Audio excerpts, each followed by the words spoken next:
ഇതായിരിക്കുന്നു ശ്രീധരന്റെ മോള്. ശ്രീധരൻ ഇല്ലടി ഇവിടെ. ഹോസ്പിറ്റലിൽ പോയല്ലോ. ശ്രീധരൻ ഇല്ലെങ്കിൽ എന്താ, നീ ഇവിടെ ഉണ്ടല്ലോ.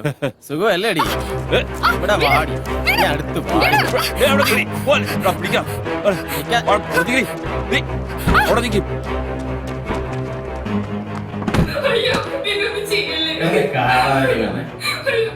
പറയണ കാശാണ് ഇവിടെ കിടന്ന് വെച്ചാണ് ഒരു കാര്യം.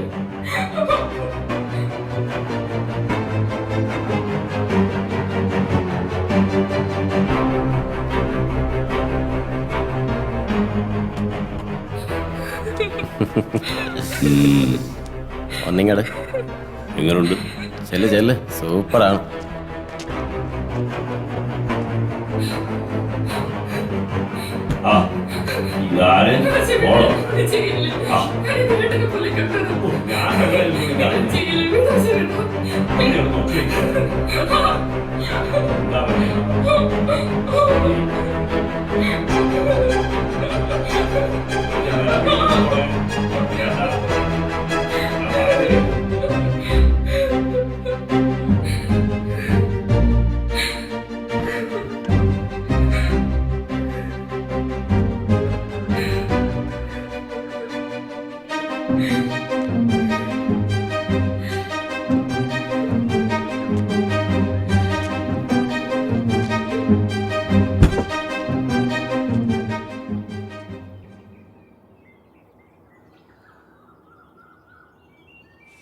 മോളെ അശ്വതി, ഈ പെണ്ണി വാതില് തുറന്നിട്ടേച്ച് എവിടെ പോയേക്കുവാ?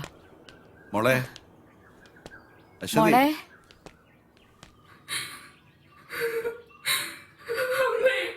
എന്താ മോളെ? അച്ഛൻ പോയി കഴിഞ്ഞപ്പോ അസുഖിട്ടന്റെ കൂട്ടുകാരന് വന്നു. എന്റെ മോളെ നിങ്ങൾ കണ്ടില്ല മനുഷ്യ, നിങ്ങളുടെ കൂട്ടുകാരൻ നമ്മുടെ മോളെ. ഇനി എന്തിനാ ജീവിക്കുന്നേ?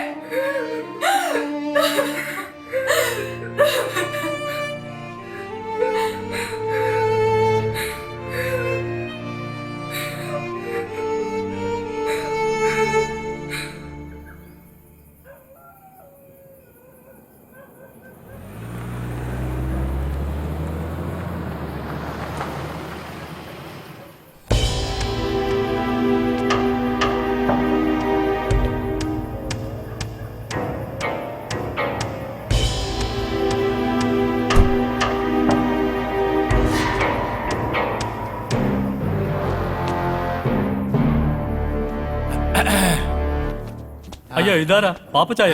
പരിചയമുണ്ടാ? പറയുമ്പോൾ ഒരു പരിചയം ഉണ്ടല്ലോ. നീ ആ കുറിപ്പേലെ ഷാജിയല്ലേ? അതിനൊക്കെ ഇവിടെ ആയിരുന്നാ പോസ്റ്റിംഗ്?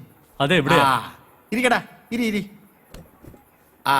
പാപ്പച്ചായന് കുടിക്കാൻ കാപ്പിയോ ചായയോ?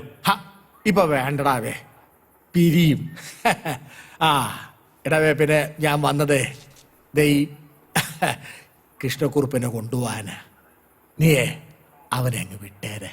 അയ്യോ പാപ്പച്ചായ, കൃഷ്ണക്കുറുപ്പ് പാപ്പച്ചായന്റെ ആളാണെന്ന് അറിയില്ലായിരുന്നു. അത് FIR രജിസ്റ്റർ ചെയ്തു പോയല്ലോ. പുള്ളി ഇത് വന്നുടനെ തന്നെ രജിസ്റ്റർ ചെയ്യേണ്ട വല്ല കാര്യം ഉണ്ടായിരുന്ന? കോടിക്കണക്കിന് വില വരുന്ന ബ്രൗൺ ഷെയറാ കുറുപ്പിന്റെ പിടിച്ചത്. നീ എന്നെ പഠിപ്പിക്കണ്ട. നീ ആര് സ്കൂൾ മാസ്റ്ററാ? എന്നെ ആരും പഠിപ്പിക്കുന്നത് എനിക്ക് ഇഷ്ടമല്ല, ആരും. എടാ പിന്നെ ഷാജിയെ, നീയേ ആ കൃഷ്ണക്കുറുപ്പിനൊന്ന് വിളിപ്പിക്കേ. എനിക്കൊരു കൂട്ടം കാര്യം പറയാനുണ്ട്. ചെല്ലേ. അതെ, അയാളെന്ന് വിളിച്ചോണ്ടോ. സാർ തന്നെ സാറ് വിളിക്കുന്നു.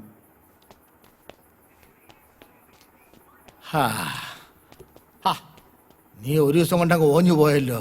എടാ ഷാജിയെ, നീ തെല്ലട അങ്ങോട്ട് മാറി നിൽക്കേ. എനിക്ക് കുറുപ്പിനോട് ചില കാര്യങ്ങൾ പറയാനുണ്ട്. ചെല്ലേ. ശരി പാപ്പച്ചായ.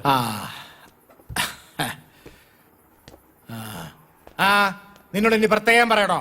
Sorry sir. എന്നാ പറ്റിയോ കുറുപ്പേ? ആ ബാഗ് അറിയുന്ന എടുക്കാൻ നേരത്ത് ഭദ്രം കണ്ടു. അയാൾ ഉടനെ പോലീസിനെ വിളിച്ചു വരുത്തി. എന്നെ രക്ഷിക്കണം. എടാ, അതിനല്ലേ ഞാൻ വന്നത്. പക്ഷേ ചത്താലും ശരി എന്റെ പേര് പറഞ്ഞേക്കരുത്. ഒരിക്കലും ഇല്ലേ. നിന്നെ ഞാൻ രക്ഷിക്കാം. നന്ദിയുണ്ട് പോരാളി, ഒരുപാട്.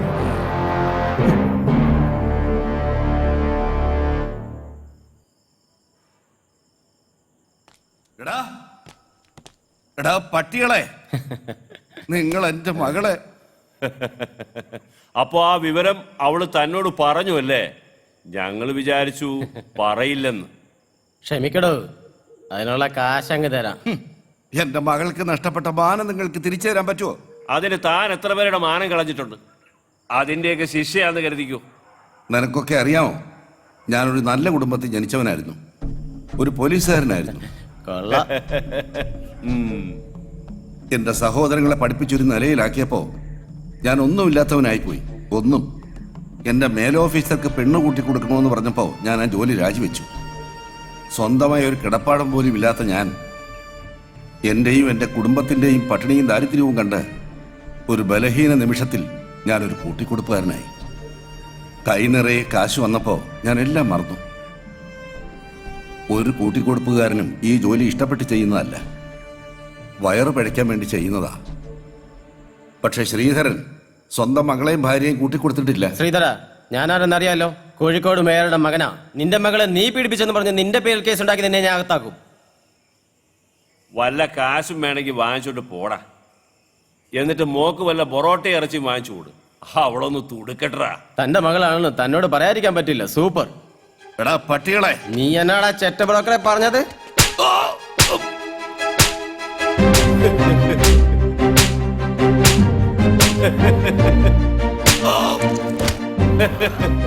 എടാ ശ്രീധര, നിന്നെ കൊന്നു തള്ളിയാൽ ഒരു പട്ടിയും ഞങ്ങളോട് ചോദിക്കില്ല.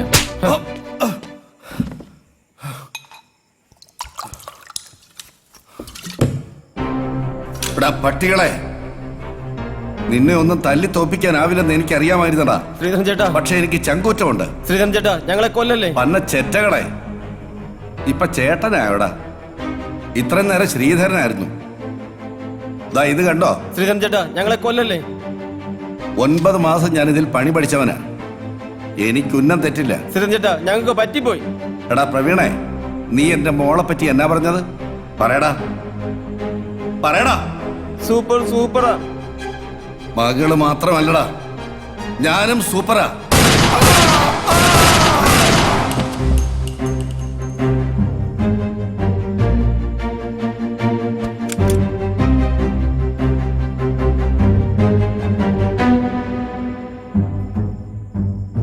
പല പ്രാവശ്യം ചോദിക്കണമെന്ന് തോന്നിയിട്ടുള്ളതാ. ചോദിച്ചോ. ഈ കൂട്ടിക്കൊടുക്കുന്നതില് എന്തെങ്കിലും കുറ്റബോധമുണ്ടോ? ഇല്ല, ഒരു കുറ്റബോധവും ഇല്ല. ജീവിക്കണം, കൂടെയുള്ളവരെ ജീവിപ്പിക്കണം. എന്റെ മോടെ പഠിപ്പ് മുടങ്ങരുത്. അച്ഛാ, ഞാൻ കോളേജിൽ പോയിട്ട് വരട്ടെ. മോളെ, എന്താ അച്ഛാ? ഇക്കൊല്ലം MSc ഫൈനൽ ഇയർ ആണ്. കൂട്ടുകാരുമായി ചേർന്ന് ഉഴപ്പരുത്. ഫസ്റ്റ് ക്ലാസ് വാങ്ങും. ശരി അച്ഛാ. എന്റെ മോളാണ് അച്ഛന്റെ സ്വപ്നം. നിങ്ങൾ ഒന്നുകൊണ്ടും പേടിക്കണ്ട, അവള് നല്ല മിടുക്കിയായിട്ട് തന്നെ പഠിക്കും. നിങ്ങളുടെ കൂട്ടുകാരി നമ്മുടെ മോളെ പീഡിപ്പിച്ച് ജീവിക്കുന്നു. നിങ്ങളുടെ കയ്യിൽ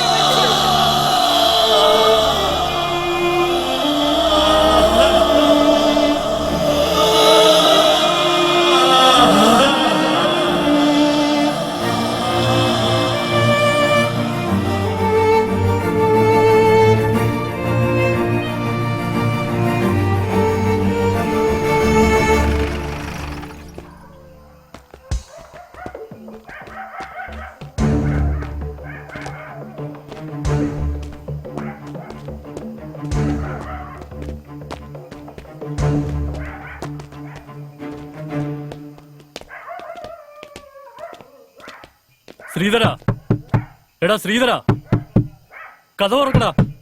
ഇവൻ തുറക്കുന്നില്ലല്ലോ.